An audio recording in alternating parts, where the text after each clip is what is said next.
Okay, so now let's talk about the casting of Matt Damon as Odysseus in the Christopher Nolan Odyssey that's coming up this summer. And I want to preference right off the bat that nothing I say is intended to be mean, you know? There's so many sensitive people in the movie fandom world that feel obligated to defend the honor of their favorite actors or favorite celebrities online. And to those people, this analysis probably comes off as mean. But at no point do I intend to suggest that Matt Damon is untalented. Okay? I am, however, going to make the case that he is a certain kind of actor who has a certain kind of talent. And the particular brand of acting for which Matt Damon is best known is not tailored to the role of Odysseus.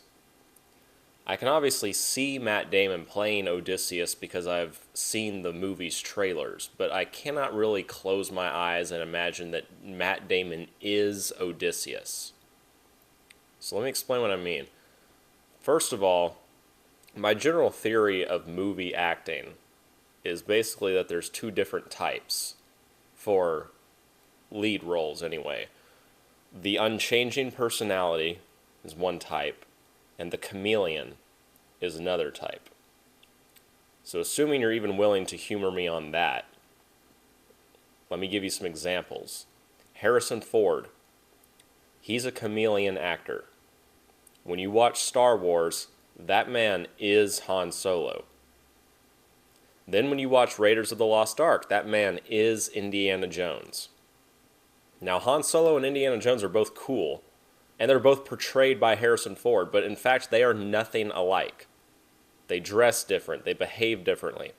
They even sound a little different in cadence and tone. I've always felt this way. I never really thought that Han Solo and Indiana Jones even looked quite like the same guy to me. Harrison Ford's entire aura changes when playing one versus the other. Now, assuming that you sit down to watch Star Wars from beginning to end and that you're properly watching the movie and you're not, checking your phone or cooking pancakes or whatever, but you're letting Harrison Ford's performance capture and hold your attention.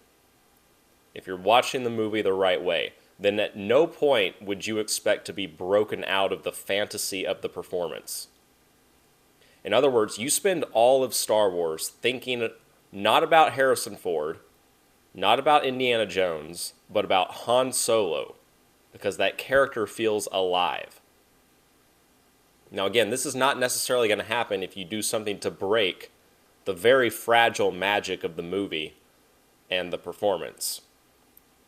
If you tune into Star Wars an hour after it started, or you watch it with ads, then you will certainly be broken out of the fantasy many times, and you will probably be thinking all about Harrison Ford and Indiana Jones, and you'll probably be thinking about a whole bunch of stuff, and your mind will not be limited only to the experience of the Han Solo character.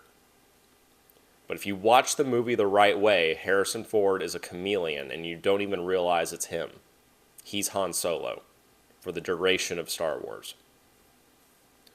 Okay, now Brad Pitt is an unchanging personality, not a chameleon. He is what I call an unchanging personality. What I mean by that is I have never seen a movie starring Brad Pitt in which he successfully played anyone other than Brad Pitt. Okay? Now there's, versions of Brad Pitt. In Seven, which is a very dark movie, Brad Pitt plays a very dark detective version of himself. In Burn After Reading, which is kind of a goofy movie, Brad Pitt plays a very goofy, low IQ version of himself. But in both cases, he is playing the one and only Brad Pitt. And you'll notice if you look over his career that any time he attempts to play someone other than Brad Pitt, the movie is usually not as financially or critically successful as the movies where he plays himself. And this is because the chameleon brand of acting is just not where Brad Pitt's talent lies. Now, he has talent. His natural gift is charisma. But he accesses that charisma by simply being himself. He's the kind of actor where people refer to him as Brad Pitt even while watching the movie. They watch Seven and they're thinking, oh no, I hope Brad Pitt makes it out alive. They're not referring to that character as his name. Nobody knows what the hell Brad Pitt's character's name is in Seven. If you do, you watch too many movies, and that's coming from a guy who watches too many movies. I can't tell you the name of hardly any Brad Pitt character off the top of my head. I can think of a couple of exceptions. Tyler Durden, Mr. Smith from Mr. and Mrs. Smith, which doesn't count because that's in the title. Lieutenant Aldo Raine from Inglourious Bastards, and Cliff Booth from Once Upon a Time in Hollywood. But there's a very good reason that I can remember these particular character names. First of all, they happen to be names that the characters in those movies repeat constantly. So that helps. But more than that, these particular roles are, more than maybe any other role in Brad Pitt's career, tailor-made for him and his personality. It makes sense for Brad Pitt to play Tyler Durden because Tyler is the manifestation of everything that the narrator in Fight Club wants to be. And cool, sexy, fearless personality Brad Pitt is the would-be manifestation of everything that your average male audience member wants to be. So therefore, it's like Brad Pitt and Tyler Durden are one and the same. And that goes for Cliff Booth, too. Completely a character that is just playing off of Brad Pitt's entire career. And it's really important to understand, I'm not saying Brad Pitt is less talented than Harrison Ford, but at the heights of their respective careers, they happen to have different acting styles. In Air Force One, I totally buy that Harrison Ford is the President of the United States. I don't relate that character at all to Han Solo or Indiana Jones. But when I watched F1, all I saw was Brad Pitt driving a fast car. Okay, if you're not getting it, like, there's numerous other examples. Timothy Chalamet, Chameleon. I just saw Marty Supreme a few weeks ago. At no point was I thinking about Dune. Okay, I was sucked into the story of that character. I was thinking of him as Marty, not as Timothy Chalamet. Denzel Washington, Chameleon. Ethan Hawke, Chameleon. If you want to see something really special, watch Training Day. If you never have before. 2 chameleon actors at the top of their game. If you watch Training Day properly, at no point will you stop to think about the actors because you will be completely enthralled by the story they are telling with their performances. Chris Pratt, unchanging personality. If you want to see acting styles clash, watch Anton Fuqua's remake of The Magnificent Seven. That also has Denzel and Ethan Hawke in it. And anytime Denzel and Ethan Hawke are on screen, you are once again totally enthralled by their characters. But the second Chris Pratt walks on screen, your brain is like snapped out of the fantasy. And you're just thinking, oh look, it's Chris Pratt. Haha. Here's the funny man, and he's playing dress up with his cowboy hat and his vest. And I don't have anything against Chris Pratt. Not because he's perfect, but because I don't care about actors' personal lives. I wish he would go back to comedy, but that's about it. I wish he'd stop doing Amazon Prime dramas. But I don't have anything against Chris Pratt. I'm not trying to insult him, but he's just not in the same league as Denzel and Ethan Hawke. That doesn't mean he's talentless. He's got a natural charisma, and he's appealing to watch. But he belongs in a certain kind of movie, playing a certain kind of character, catering to a certain kind of audience. And Denzel and Ethan Hawke happen to be capable of something different. You might say they're capable of something more, but you don't have to say that. You could just say different. If you want to watch a movie that is entirely unchanging personalities, Ocean's 11, the remake. George Clooney, Brad Pitt, Julia Roberts. They're all playing George Clooney, Brad Pitt, and Julia Roberts. But that's not an insult. It's perfect. In that movie, it's perfect. Why? Because that's the kind of performances that a movie like that needs. The premise of Ocean's 11 is a guy and his buddies rob a casino. So imagine you've never heard of Ocean's 11 before and you hear that premise. You're going to say, okay, why do I care? Well, the answer is you don't. But once the premise is expanded upon and becomes George Clooney, Brad Pitt, and their buddies rob a casino, all of a sudden, oh, now I'm in. And of course you are, because nobody wants to watch a bunch of no-name actors rob a casino, but everybody wants to watch the most handsome, charming men in America rob a casino, because that's fun. Now, speaking of Ocean's 11, Matt Damon's in that movie. So I want to make the case that Matt Damon is not a chameleon actor. He is an unchanging personality. He's not as loud a personality as Brad Pitt. He typically plays quieter characters. Ocean's 11 is a perfect example. His role within the team is essentially that of the shy guy. But now look at the rest of Matt Damon's career.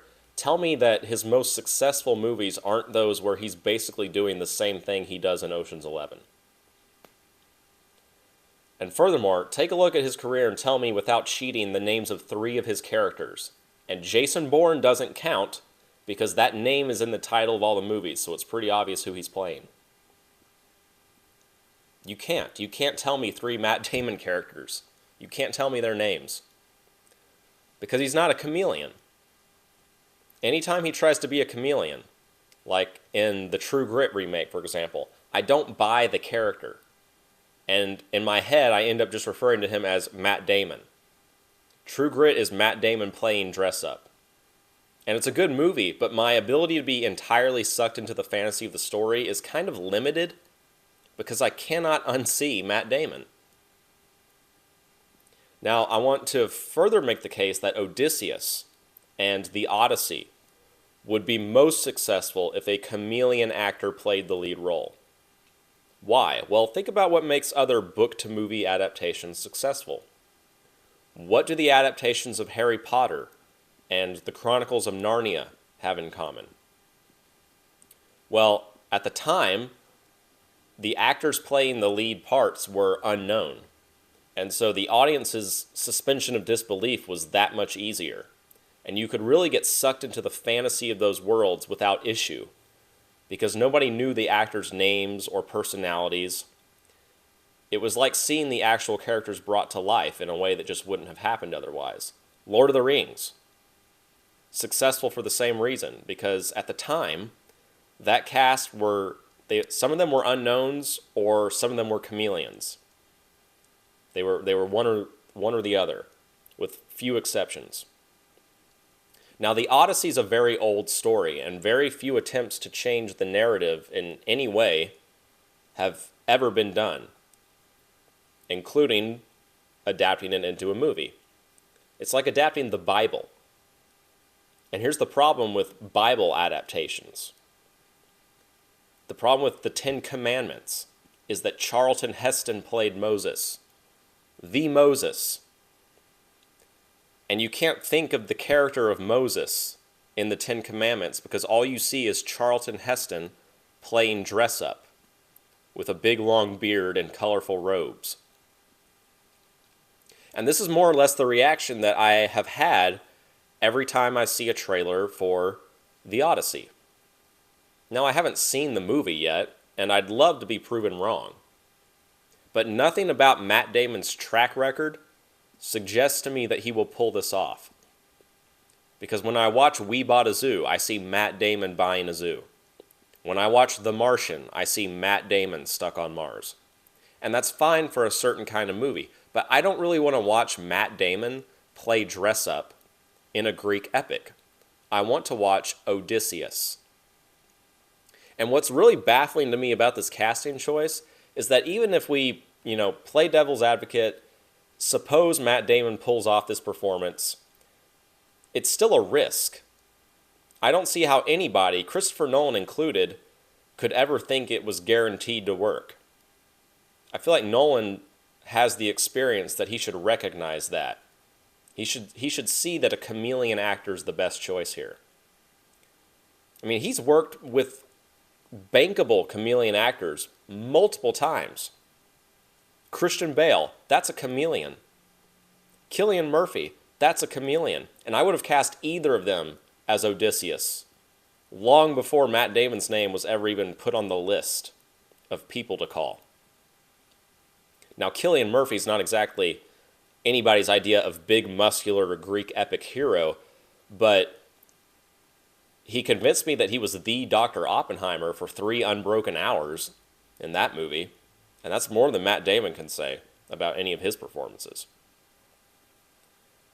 And for God's sake, Christian Bale pulled off one of the biggest successful chameleon stunts of all time. He convinced me for 3 straight movies that he was the Batman. That's really hard to do. At least Heath Ledger had clown makeup on to give him a head start. But Christian Bale had to stand on the shoulders of his own success. He'd already done American Psycho, Empire of the Sun, Newsboys, Newsies, whatever that fucking musical is. The point is, people knew who Christian Bale was. He was very recognizable. And somehow he magically created the character of Bruce Wayne from scratch. And he made the Dark Knight trilogy the inarguable high point in Batman performances. Now, never mind that I think the trilogy is kind of overrated in most other areas. But he's the only actor who's ever sucked me into the story to the point that I forget who it is that's playing Bruce Wayne. If you wanted to argue that Michael Keaton got close, okay, I could maybe be convinced. But nobody else has ever played the character and managed that. Not Adam West, not Val Kilmer, certainly not George Clooney, certainly not Ben Affleck. So, I don't know. When it came to cast the Odyssey, when it came time, I have to assume Christian Bale was unavailable or uninterested. Or maybe Christopher Nolan didn't want to put the movie first. He wanted to put himself first. Maybe he wanted to work with Matt Damon just to change things up. I don't know. I haven't done much research. I don't know why, really, Matt Damon was cast. But to me, Christian Bale is the obvious better choice for Odysseus. If he's not the first choice, then I don't know. It's certainly not Matt Damon. But again, I want to be proven wrong. I never go to the movie theater intending to have a mediocre time or a bad time. I want the Odyssey to be not just critically successful and commercially successful. I want it to be personally successful. I want to have a good time. So I don't know. That's my thoughts. I realize they're a little late by probably about a year and a half. That's my thoughts on the casting of Matt Damon as Odysseus.